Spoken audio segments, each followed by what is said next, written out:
আসসালামু আলাইকুম রহমতুল্লাহি ওবরাকাতুহ। সুপ্রিয় শ্রোতা বন্ধুগণ, তাৎক্ষণিক অনুবাদ প্রকল্পের সরাসরি সম্প্রচার কেন্দ্র থেকে রমাদান বিষয়ক দৈনন্দিন প্রোগ্রামে আপনাদেরকে স্বাগত জানাচ্ছে হারামাইন শরীফাইনের ভাষা ও অনুবাদ বিভাগ। সম্প্রচারের শেষ পর্যন্ত আপনারা আমাদের সাথেই থাকবেন এই প্রত্যাশা ব্যক্ত করছি। সম্মানিত শ্রোতামণ্ডলী, এই অনুষ্ঠানে আজ আমরা রমাদানের শেষ দশকের ফজিলত ও গুরুত্ব সম্পর্কে আলোচনা করব ইনশাআল্লাহ তাআলা। মহান রব্বুল আলমিন নবী সাল্লাল্লাহু আলাইহি ওয়াসাল্লামের উম্মতকে বেশ কিছু উত্তম মৌসুম এবং সময়ের মাধ্যমে সম্মানিত করেছেন। এমনই একটি উত্তম মৌসুম হচ্ছে রমাদান মাসের শেষ দশক।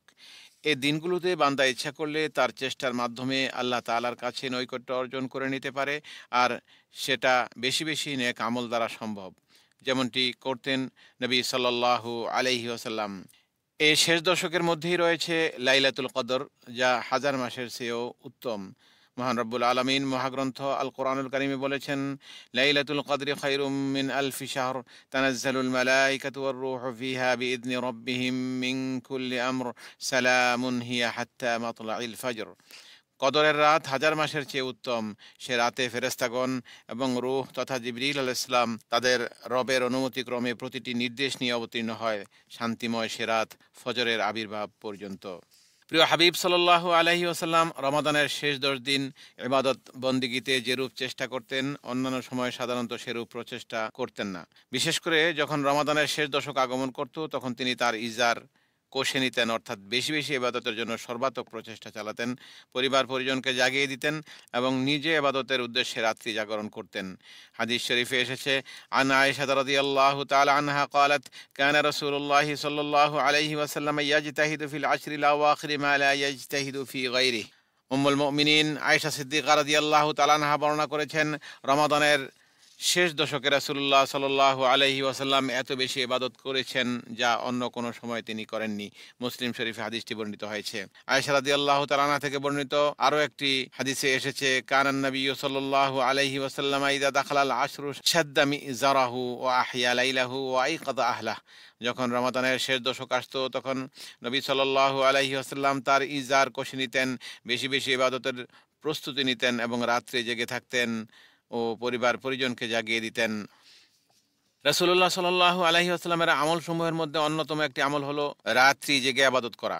এখানে রাত্রি জাগরণের অর্থ হলো রাতের অধিকাংশ সময় জেগে ইবাদত করা। সহিহ মুসলিমে আয়েশা রাদিয়াল্লাহু তাআলা আনহা থেকে বর্ণিত, তিনি বলেন, ওমা রাআইতু রাসূলুল্লাহি সাল্লাল্লাহু আলাইহি ওয়াসাল্লাম কামা লাইলাতান হাত্তা সাবাহ। আমি রাসূলুল্লাহ সাল্লাল্লাহু আলাইহি ওয়াসাল্লামকে সকাল পর্যন্ত জেগে ইবাদত করতে দেখিনি। ইবনু আব্বাস রাদিয়াল্লাহু তাআলা আনহু থেকে বর্ণিত, তিনি বলেন, কেউ জামাতের সাথে ইশার সালাত আদায় করে ফজরের সালাত জামাতের সাথে আদায় করার দৃঢ় ইচ্ছা থাকলে তার সারা রাত জাগরণের সওয়াব অর্জিত হবে। অর্থাৎ সারা রাত দাঁড়িয়ে থেকে নামাজ পড়লে বা সারা রাত ইবাদত করলে যে সওয়াব পাবে, কোনো ব্যক্তি যদি ইশার সালাত এবং ফজরের সালাত জামাতের সাথে আদায় করে, তাহলে আল্লাহ তাআলা তার আমলনামায় সে সওয়াব লিখে দিবেন। ইমাম শাফি রাহিমাহুল্লাহ বলেন, কেউ ঈশা ও ফজরের সালাতের জামাতে উপস্থিত হলে সে লাইলাতুল কদরের অংশ প্রাপ্ত হবে। ইবনু মুসাইয়িব এবং ইমাম মালিক থেকেও অনুরূপ বর্ণনা পাওয়া যায়। অন্য একটি হাদিসে এসেছে, মান আতা আলাইহি শাহরু রমাদান সাহিহান মুসলিমা সামা নাহারাহু ওয়া সাল্লা উইরদাম মিন লাইলিহি ওয়া কাদ্দা বাসারাহু ওয়া হাফিযা ফারজাহু ওয়া লিসানাহু ওয়া ইয়াদাহু ওয়া হাফাযা আলা সালাতিহি মাজমুআহ ওয়া বাক্কারা ইলা জুমআহি ফাকাদ সামা আশ-শাহরা ওয়া ইসতাকমালা আল-আজরা ওয়া আদরাকা লাইলাতাল কদর ওয়া ফাযা বিজাইজাতির রব। যে ব্যক্তি সুস্থ ও মুসলিম অবস্থায় রমাদান পেয়ে দিনের বেলায় সাওম পালন করলো, রাতের বেলায় সালাতে কোরআন তিলাওয়াত করলো, চক্ষু অবনমিত রাখলো, নিজের লজ্জাস্থান জবান ও হাত হেফাজত করলো, জামাতের সাথে 5 ওয়াক্ত সালাত আদায় করলো ও খুব তাড়াতাড়ি জুমার সালাতে গেল, তাহলে সে যথাযথভাবে সাওম পালন করলো। সে পুরোপুরি সওয়াব প্রাপ্ত হবে, লাইলাতুল কদর লাভ করবে এবং তার রবের পুরস্কার প্রাপ্ত হয়ে সফল কাম হবে। এ সময়ের একটি অন্যতম আমল হলো ইতিকাফ করা। রাসূলুল্লাহ সাল্লাল্লাহু আলাইহি ওয়াসাল্লামের রমাদানের শেষ দশকে ইবাদতের মধ্যে অন্যতম ছিল ইতিকাফ করা। আয়েশা রাদিয়াল্লাহু তাআলা আনহা থেকে বর্ণিত, তিনি বলেন, আন্নান নাবিয়্য সাল্লাল্লাহু আলাইহি ওয়াসাল্লাম কানা ইয়াতাকিফুল আশরাল আওয়াখির মিন রমাদান হাত্তা তাওয়াফাহুল্লাহ।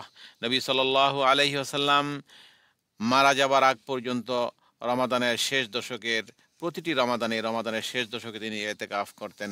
রাসূলুল্লাহ সাল্লাল্লাহু আলাইহি ওয়াসাল্লাম লাইলাতুল কদরের তালাশে রমাদানের শেষ 10 দিন সমস্ত কাজকর্ম ছেড়ে অন্যান্য চিন্তা ভাবনা মুক্ত হয়ে তার রবের মুনাজাত, জিকির ও দোয়ায় মগ্ন হওয়ার জন্য ইতিকাফ করতেন। ইমাম আহমদ রহমতুল্লাহ আলাইহি বলেন, ইতিকাফকারীর জন্য মানুষের সাথে বেশি মেলামেশা না হওয়াই মুস্তাহাব, এমনকি ইলম ও কোরআন শিক্ষার জন্য নয়, বরং তার জন্য উত্তম হলো একাকী থাকা, তার রবের মোনাজাত, জিকির ও দোয়ায় একাগ্র থাকা। এ উম্মতের জন্য শরীয়তসম্মত নির্জন বাস হলো মসজিদে ইতিকাফ পালন করা। বিশেষ করে রমাদান মাসে আরও নির্দিষ্ট করে রমাদানের শেষ 10 দিন যেমনিভাবে রাসূলুল্লাহ সাল্লাল্লাহু আলাইহি ওয়াসাল্লাম করতেন। ইতিকাফকারী আল্লাহর ইবাদত, আনুগত্য, জিকিরে নিজেকে মসজিদে আবদ্ধ করে রাখে, দুনিয়ার সমস্ত ঝামেলা মুক্ত হয়ে অন্তরকে একমাত্র রব্বুল আলামিনের দিকে ঝুঁকিয়ে দেয় এবং তাঁর নৈকট্য লাভের প্রচেষ্টা করে। অতএব আল্লাহর সন্তুষ্টি অন্বেষণ ব্যতীত তার কোনো কাজ থাকে না। এ কারণে এটি একটি অন্যতম পছন্দনীয় ইবাদত। আল্লাহ রব্বুল আলামিন ইতিকাফকারীর প্রতি রহম নাজিল করেন। ইতিকাফের হাকিকি অর্থ হলো একাগ্র চিত্তে মহান স্রষ্টা রব্বুল আলামিনের সাথে সম্পর্কযুক্ত হওয়া। রবের পরিচিতি, তার ভালোবাসা ও তার মমত্ববোধ যত বেশি শক্তিশালী হবে, ব্যক্তি তত বেশি দুনিয়া বিমুখ হয়ে মহান রব্বুল আলামিনের সাথে সম্পৃক্ত হবে। রব্বুল আলামিন যেন আমাদেরকে ডেকে বলছেন, উঠো, তোমার জীবনে যা কিছু ছুটে গেছে সেগুলোকে লাইলাতুল কদরে ফিরে পাওয়ার চেষ্টা করো, কেননা একটি লাইলাতুল কদরই তোমার জীবনে ছুটে যাওয়া দিনগুলোর জন্য যথেষ্ট হতে পারে। আল্লাহ তাআলা বলেছেন, ইন্না আনজালনাহু ফি লাইলাতিল কদর ওয়া মা আদরাকা মা লাইলাতুল কদর লাইলাতুল কদরি খায়রুম মিন আলফি শাহর। নিশ্চয়ই আমি কোরআন নাজিল করেছি লাইলাতুল কদরে, তোমাকে কিসে জানাবে লাইলাতুল কদর কি? লাইলাতুল কদর হাজার মাস অপেক্ষা উত্তম। হাদিস শরীফে বর্ণিত হয়েছে, ইন্না রাসূলুল্লাহি সাল্লাল্লাহু আলাইহি ওয়াসাল্লাম উরিয়া আমারান নাস ক্বাবলাহ আও মা শা আল্লাহু মিন যালিক ফাকান্নাহু তাকাসারা আমারা উম্মতিহি আল্লা ইয়াবলুগু মিনাল আমাল মিসলা আল্লাযী বালাগা গায়রুহুম ফি তুলিল উমর ফাআতাহুল্লাহু লাইলাতুল কদর খায়রুম মিন আলফি শাহর। রাসূলুল্লাহ সাল্লাল্লাহু আলাইহি ওয়াসাল্লামকে তাঁর পূর্বের মানুষের হায়াত দেখানো হলো, অথবা আল্লাহ যতটুকু চেয়েছেন ততটুকু দেখানো হলো। এতে তিনি তাঁর উম্মতের হায়াত নিতান্তই কম মনে করলেন। যেহেতু অন্যান্য উম্মতের দীর্ঘ হায়াতের কারণে তাদের বেশি আমল, তাঁর উম্মতের কম হায়াতের কারণে এবং অল্প আমলের কারণে তাদের সমকক্ষ তারা হতে পারবে না, এ ভয় আল্লাহ রাসূল করতে লাগলেন। অতঃপর আল্লাহ তাআলা তাকে লাইলাতুল কদর দান করেছেন, যা হাজার মাস অপেক্ষা উত্তম। সহিহাইনে আবু হুরায়রা রাদিয়াল্লাহু তাআলা আনহু থেকে বর্ণিত, রাসূলুল্লাহ সাল্লাল্লাহু আলাইহি ওয়াসাল্লাম বলেছেন, মান কামা লাইলাতাল কদরি ঈমানান ওয়া ইহতিসাবান গুফিরা লাহু মা তাকদ্দামা মিন যামবিহি। যে ব্যক্তি লাইলাতুল কদরে ঈমানের সাথে এবং সওয়াবের আশায় ইবাদত করে, রাত জেগে থেকে আল্লাহ তাআলার ইবাদত করে, তার পিছনের সমস্ত গুনাহ মাফ করে দেওয়া হবে। রাসূলুল্লাহ সাল্লাল্লাহু আলাইহি ওয়াসাল্লাম বলেছেন, ফিহি লাইলাতুন খায়রুম মিন আলফি শাহর মান হুরিমা খায়রাহা ফাকাদ হুরিম। এ মাসে একটি রাত রয়েছে যা হাজার মাস অপেক্ষা উত্তম। যে ব্যক্তি সে রাতের কল্যাণ থেকে বঞ্চিত রয়ে গেল, সে প্রকৃতই বঞ্চিত রয়ে গেল। ইবনে ওমর রাদিয়াল্লাহু তাআলা আনহুমা থেকে বর্ণিত যে, আন্না রিজালাম মিন আসহাবিন নবী সাল্লাল্লাহু আলাইহি ওয়াসাল্লাম উরু লাইলাতাল কদরি ফিল মানামি ফিস সাবঈল আওয়াখির ফাকালা রাসূলুল্লাহ সাল্লাল্লাহু আলাইহি ওয়াসাল্লাম আরা রুয়াকুম قد تواطأت في السبع الأواخر فمن كان متحريها فليتحرها في السبع الأواخر। নবী সাল্লাল্লাহু আলাইহি ওয়াসাল্লামের কতিপয় সাহাবীকে স্বপ্নযোগে রমাদানের শেষের 7 রাতে লাইলাতুল কদর দেখানো হলো। একথা শুনে রাসূলুল্লাহ সাল্লাল্লাহু আলাইহি ওয়াসাল্লাম বললেন, আমাকেও তোমাদের স্বপ্নের অনুরূপ দেখানো হয়েছে। সকলের স্বপ্নই শেষ 7 দিনের ক্ষেত্রে মিলে গেছে। অতএব যে ব্যক্তি এর সন্ধান প্রত্যাশী, সে যেন শেষ 7 রাতে লাইলাতুল কদর সন্ধান করে। ইবনে ওমর রাদিয়াল্লাহু তাআলা আনহুমা থেকে বর্ণিত, রাসূলুল্লাহ সাল্লাল্লাহু আলাইহি ওয়াসাল্লাম বলেছেন, ইলতামিসুহা ফিল আশরিল আওয়াখির ইয়ানি লাইলাতুল কদর ফাইন দাউফা আহাদুকুম আও আজাজ ফালা ইউগলাবান্না আলা সাবঈল বাওয়াকি। তোমরা রমাদানের শেষ 10 দিনের কদরের রাত অনুসন্ধান করো। তোমাদের কেউ যদি দুর্বল অথবা অপারগ হয়ে পড়ে, তবে সে যেন শেষ 7 রাতে অলসতা না করে। রাসূলুল্লাহ সাল্লাল্লাহু আলাইহি ওয়াসাল্লাম শেষ দশকের বেজোর রাতে লাইলাতুল কদর তালাশ করতে আদেশ করেছেন। ইবনে আব্বাস রাদিয়াল্লাহু তাআলা আনহুমা থেকে বর্ণিত যে, নবী সাল্লাল্লাহু আলাইহি ওয়াসাল্লাম বলেছেন, ইলতামিসুহা ফিল আশরিল আওয়াখির মিন রমাদান। তোমরা লাইলাতুল কদর রমাদানের শেষ দশকে তালাশ করো। লাইলাতুল কদরের ব্যাপারে আলেমগণ মতানৈক্য করেছেন। জমহুর আলেমদের মতে এটি রমাদানের শেষ দশকে। সহিহ হাদিসসমূহ এ মতটি প্রমাণ করে। তবে শেষ দশকের কোন রাতটি বেশি সম্ভাবনাময়, সে ব্যাপারে তারা মতানৈক্য করেছেন। হাসান ও মালিক রাহিমাহুল্লাহ থেকে বর্ণিত, তারা বলেন শেষ দশকের সব রাতেই লাইলাতুল কদর তালাশ করতে হবে।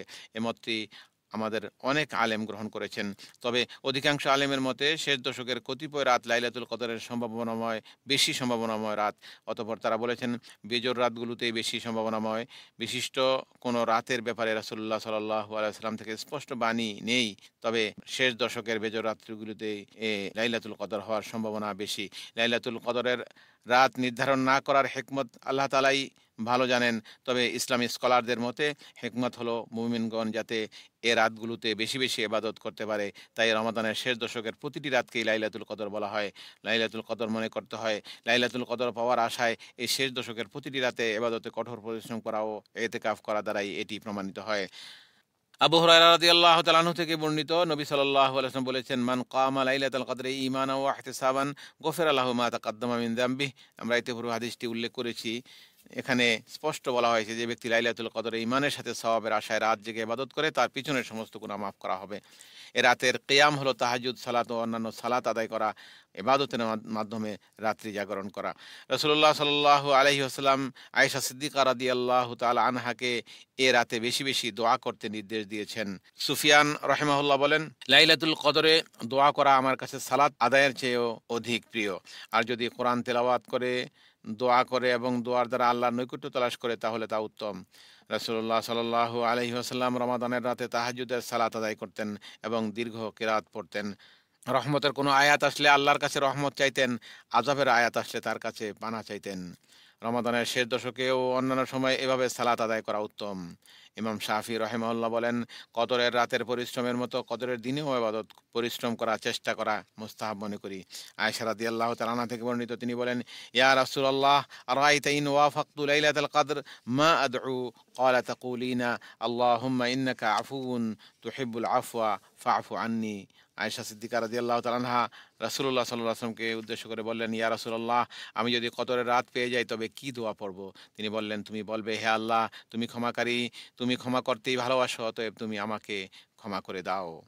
মূলত রমাদানের শেষ দশকে বেশি বেশি ইবাদত করার নির্দেশ দেওয়া হয়েছে, ইতিকাফের নির্দেশ দেওয়া হয়েছে। এই সবগুলোই হলো এই শেষ ১০ দিনকে অত্যন্ত গুরুত্ব ভেবে বেশি বেশি ইবাদত করা, বিশেষ করে যাতে লাইলাতুল কদরের ফজিলত অর্জন করা যায়, লাইলাতুল কদর লাভ করে ধন্য হওয়া যায়। এজন্যই রমাদানের শেষ দশকে বেশি বেশি ইবাদতের নির্দেশ দেওয়া হয়েছে।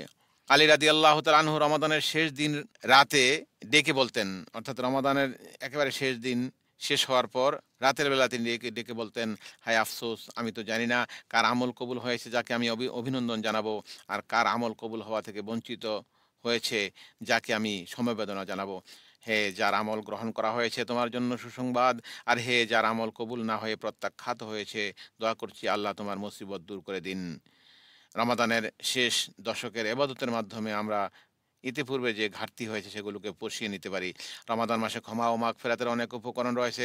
ক্ষমার অন্যতম উপায় হচ্ছে রমাদানের সওম পালন করা ও কিয়াম তথা তারাবির সালাত আদায় করা। বিশেষ করে শেষ ১০ দিনে বেশি বেশি ইবাদত করা, লাইলাতুল কদরে সালাত আদায় করা। ক্ষমার আরেকটি উপায় হচ্ছে সওম পালনকারী ব্যক্তি যারা আছেন তাদেরকে ইফতার করানো এবং দাসদাসী ও কর্মচারীদের কাজের চাপ কমানো।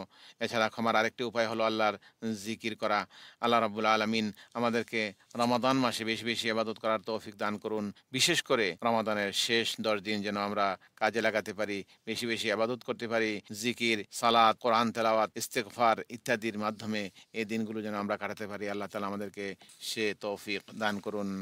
সম্মানিত শ্রোতামণ্ডলী, আমরা রমাদান বিষয়ক অনুষ্ঠানের আজকের পর্বের শেষ পর্যায়ে চলে এসেছি। আগামীকাল একই সময়ে আবারও দেখা হবে ইনশাআল্লাহ। মহান রব্বুল আলামিন আমাদের সকলকে সুস্থ ও সুন্দর রাখুন এবং সকলের নেক আমলসমূহ কবুল করুন। আমিন ইয়া রাব্বাল আলামিন। ভাষা ও অনুবাদ বিভাগের রমাদান বিষয়ক অনুষ্ঠানটি মসজিদে হারাম থেকে সরাসরি সম্প্রচারিত হলো। আল্লাহ হাফেজ। আসসালামু আলাইকুম ওয়া রাহমাতুল্লাহি ওয়া বারাকাতুহু।